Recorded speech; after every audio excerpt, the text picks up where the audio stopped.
So mga kana, wala namang bago dito sa vlog na to. Kumbaga kukontinue lang natin yung nakaraang vlog. So mapapansin nyo sa likod, ayun, si Ian mag-isa. Si Shin ay natutulog, nanonood ng cartoons. Pag nandyan ang mga bata ay magulo talaga ang sala namin. So what's up na mga kano, bali umaga na so kagabi nakita natin yung motor dito. So hanggang ngayon nandito pa rin ayun. Dalawang motor na yung nakatapon. Tagal na ng isang motor walang kuha. Kung sa atin yan, chap-chap na yan. Ayun Kung sa atin yan, mabibili pa yan kahit mga 10k or 5 to 10k. Kasi may aluminyo yan yung mga makina yan, puro bakal yan Kasi ito pa isa, siguro mga 5k to. Dito lang may ganyan motor tinatapon. Tapos ayun isang sakong plastic nakatapon din. Grabe yung mga basura na pwedeng mapakinabangan pa o mabenta sa junk shop ay tinatapon lang dito sa Taiwan. Dito kasi mga tao dito hindi na pinag-iinteresan yung mga kalakal, yung mga klaseng ganyan, mga plastic, bakal, tanso o aluminyo. Napakadalang magbenta ng mga tao dito ng mga ganyang kalakal. Kasi mas gusto pa nilang itapon yon kaysa ibenta sa junk shop. Mura lang kasi ang benta ang bili ng junk shop dito. Kaya pangkaraniwan na nangangalakal dito ay yung mga matatanda na. Kaya yung mga hindi nakapagtrabaho, yun, sila na lang yung mga nangangalakal. So, laki ng pagkakaiba Taiwan saka Pilipinas. Napakalaki ng pagkakaiba talaga. Punta ngayon tayo sa store mga kasi for shipping ngayon nagka-problema ron. Yung mga box na kagabi, mga for shipping today, mali ako ng dikit ng sticker. So nalilito yung bayaw ko kasi nga pala ng mga nakapag-hire na ako ng isang tao dati na Taiwanese. So ang problema, mabagal kumilos. So pinakausap ko sa misis ko, sabi ko di para sa kanya yung trabaho. At ayun, para hindi sumama yung loob na yung trabaho ngayon hindi masyado marami yung gawa. So tatawagan na lang siya ulit pagka marami ng gawa. So pero yung totoong reason is mabagal talaga siyang kumilos. Saka yung trabaho kasi sa store o sa factory namin, napakasimple lang. Monday to Saturday ang trabaho, pero ang talagang mahirap lang naman ay mag-cut ng balat, saka yung magbukas ng balat para mawala yung yelo. Ano ba ibig sabihin nun? Ma-defrost yun. Ang problema, sobrang tagal. Yung paggawa lang naman na yun halos 3 oras lang na mahirapan ka sa pagbaklas, at sa pagkat naman ay nasa 5 hours lang. So mas maraming pahinga. Kaya lang nga marami yung order, so kailangan talaga namin ng dagdag na tao. Kaso hindi siya pwede. So ito, kinausap ko yung bayaw ko, pwede siya na pumasok sa store sa aming maliit na factory para makapagtrabaho. At pumayag naman, ang off niya ay Saturday and Sunday. So Monday to Friday ang pasok niya. So 22 days sa loob ng isang buwan. So okay naman, mas okay yung bayaw kaysa dun sa may isa na talagang petics talaga Madali na nga yung trabaho, petics pa. Alam nyo mga dito sa pagninegosyo ko ng chicharon, kung napapanood nyo yung mga dati kong vlog na nagsisimula pa lang ako mag-chicharon, yung nauunang nasa kusina pa lang ako ng mga binan ko, tapos hanggang sa napunta doon sa garahe. Di ko na-expect na magkakaroon kami ng pwesto na katulad nito. Ngayon may na-hire na kami na tao na tutulong sa aming small business. So hindi ko alam kung ano pa yung mangyayari sa inaharap, pero ganun pala yon. So unti-unti pala yung pangarap. Sabihin, mangangarap ka, tapos unti-unti mong to pa rin, isipin mo kung paano matutupad. I'm not successful. Kumbaga, nasishare ko lang to para sa mga viewers natin dyan na ngayon ay may small business din, na keep going. Kumbaga, huwag ka mawawala ng pag-asa. Hanapin mo yung talagang para sa'yo. For example, kung masaya ka na sa pagiging empleyado, sabihin, baga ito na yung nahanap mo na trabaho para sa'yo. Seryosohin mo, mag-focus ka. Kung sa negosyo naman, mag-try ka lang na mag-try kung gustong maging negosyante. Ako ginawa ko kasi napakarami kong ginawa. Nagbenta ako ng sapatos, damit, kung ano-ano, online, shoebox. Basta yung way, yung lagi kong ginagawa, nagbebenta. So, pero business family na namin is paggawa ng chicharon, pero hindi ko ginagawa.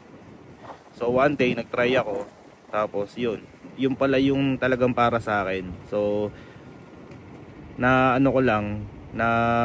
napagtanto o na-realize ko lang na matagal na palang nasa akin, ba't di ko sinusubukan. So pwedeng sa inyo rin mga ito advice to sa mga gustong magnegosyo. Try ka lang ng try hanggang sa mahanap mo yung gusto mong gawin, tapos doon ka mag-focus. Kasi hindi lahat ng itatry mong negosyo is magki-click. Kumbaga ako maraming beses na hindi naman na-click yung negosyo, na tinamad ako kasi hindi naman bumebenta, hindi kumikita. Tapos pero naganap pa rin ako ng ibang pagkakakitaan. Kasi dito sa Taiwan mahirap yung may kung tutusin pala yung sahod naman, okay. Kumbaga malaki yung sahod. Sa isang buwan kikita ka ng mga 30,000, wala pang overtime. So maganda yung kita.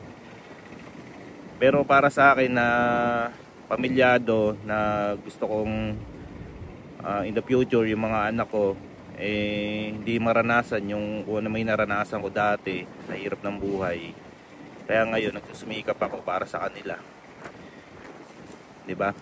So yun lang. Napunta lang sa ganun topic kasi mga nasi-share ko lang naman na ito yung mga na-experience ko dito sa Taiwan. Tapos malay nyo, yung iba dyan nakaka-relate naman, so nakakatawa. Saka yung ibang mga subscriber natin talaga naman tinatapos yung ating vlog. Di ko imagine mga na yung mga solid kanoon natin dyan nanonood hanggang dulo ng ating vlog. Kahit na pa iba-iba yung araw ng ating pag-vlog kasi nga busy tayo sa work. Pero ngayon kailangan na talaga natin pumunta sa store dahil baka mamaya mamali-mali yung lagay dun sa label ng mga box. So papakita ko sa inyo mamaya mga kain po tayo, Bali nagluto ako ng giniling na bangus. So giniling na baboy.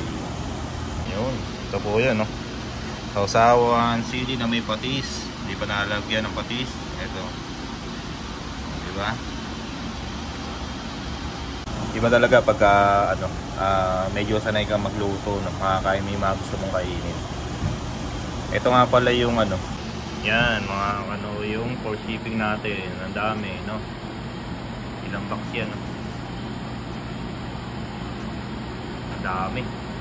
So ngayon kakain na tayo mga So what's up mga bali nandito na po tayo sa aming store. So pasok tayo sa loob. Alright, let's go.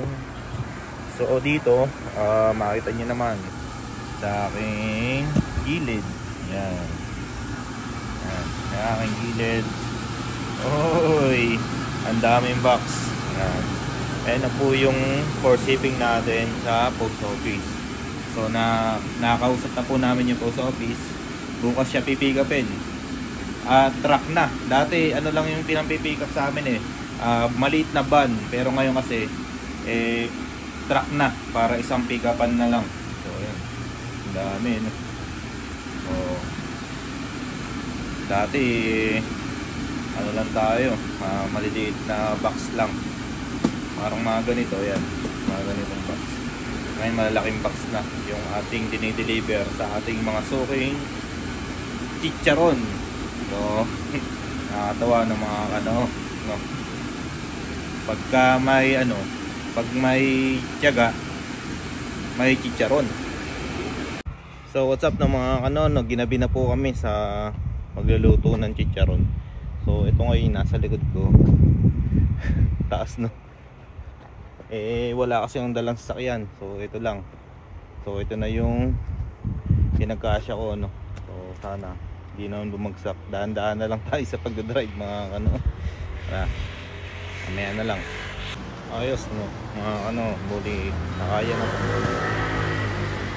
Nakaya naman ng ating motor na makapunta dito sa 7-Eleven. Alright. So mga ano nga, tapos ko lang maligo. Hindi pa ako inaantok. Alas 11 pa lang ng gabi. Tignan natin kung may maiinom dito sa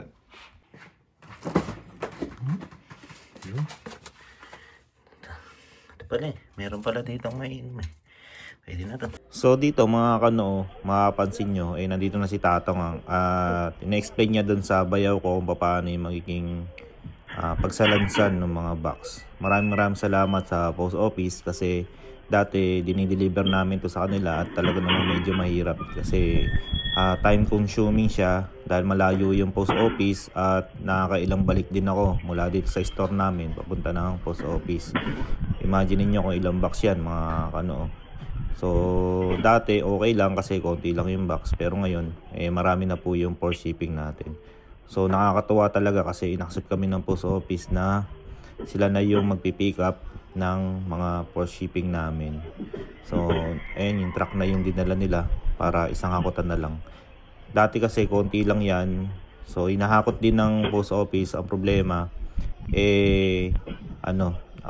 tawag dito, nagdadalawang sasakyan sila, yung minivan. So ngayon kasi mas marami na talaga yung umorder, kaya truck na yung pinampipick up nila dito sa aming store. So nakakatawa talaga. So yung mga pangarap ko mga kanulo, unti-unti na nagkakatotoo. Ito naisip ko lang to dati sa imagination ko, pero ngayon ito na nangyayari na. Sana magtuloy-tuloy mga pare, para in the future at para sa mga anak ko rin naman kasi to, para na sa ganun di nila maranasan yung mga naranasan ko nung ako bata pa, dahil sa hirap ng buhay mga alam naman natin dyan sa Pilipinas, no. Pero buti na lang dito sa Taiwan kahit na simpleng employee ka lang, siguradong sasapat sa pangangailangan nyo. Yun nga lang yung pagkakaiba. Saka maganda kasi yung government dito at saka yung healthcare insurance. So nakakatawa. Sana sa Pilipinas ganun din. Ayan, habang pinanonood natin si Tatang, yan, nagkakape ako dito ngayon. Sana nagkakape rin kayo kasi malamig na dito ngayon sa Taiwan mga kanoo.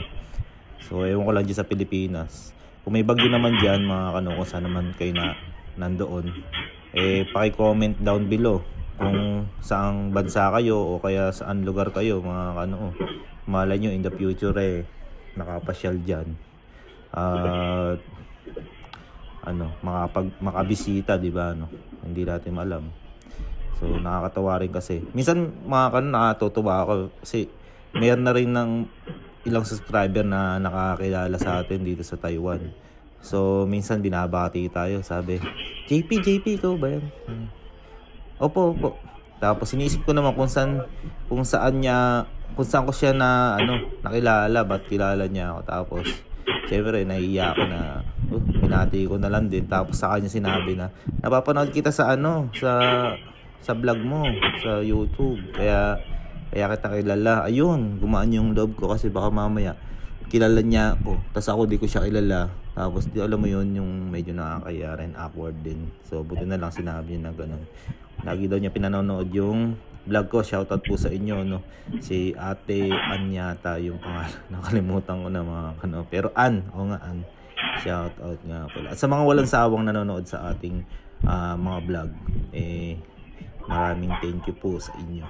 At kung minsan di pa ako nakakapag-vlog, puntahan niyo na lang po yung aking Facebook. Search niyo lang po JP Kalagi.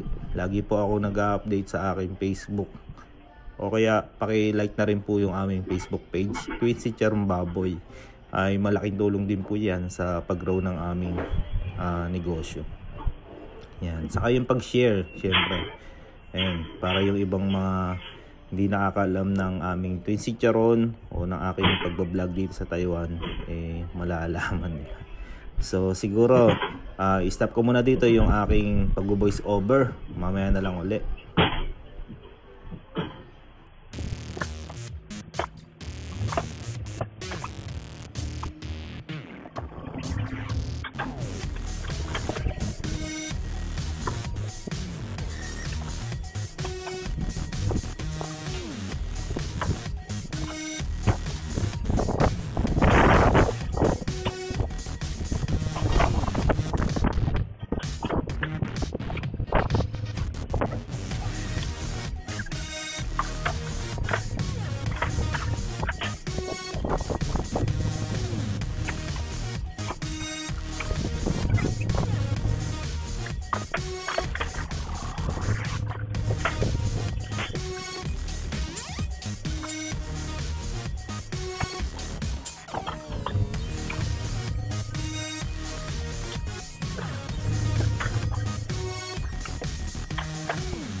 So mga kanon, nandito tayo ngayon sa 7-Eleven. Bali nakita natin tong naka-hiring sa kanila, no?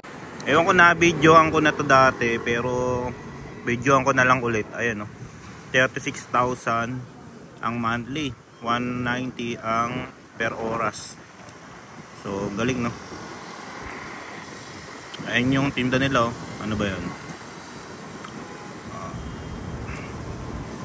Duck soup yata yan, o inihaw na duck.